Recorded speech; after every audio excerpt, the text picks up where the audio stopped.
Avec lui, il faut faire attention où l'on met les pieds. Sans y prendre garde, on marche souvent sur ses œuvres. Eh bien voilà, j'habille les sols et les terrasses, je suis paveur.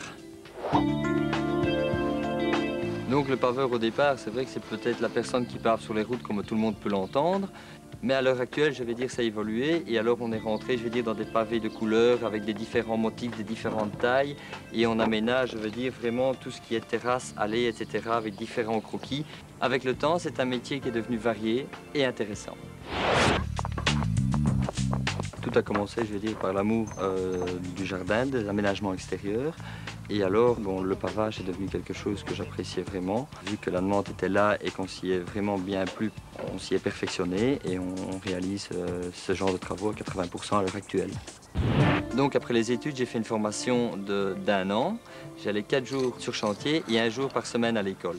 Et ce que j'aimais le mieux, c'est la pratique, les techniques vraiment poussées, je veux dire, qu'on pouvait voir sur différents chantiers avec les différents niveaux, les différents accès. Et c'est comme ça qu'on apprend le mieux. Et pour effectuer ce travail, il faut, je vais dire, être très méticuleux.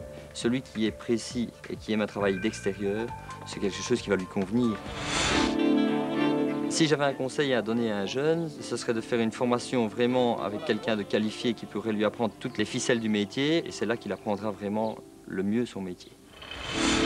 Ce qui m'amuse le plus, c'est qu'on prend généralement des photos. Quand on arrive chez le client, quand tout est terminé, je reprends des photos. Et alors on voit vraiment les phases, mais alors comment c'était avant et comment c'est devenu. Mon métier, c'est ma vie.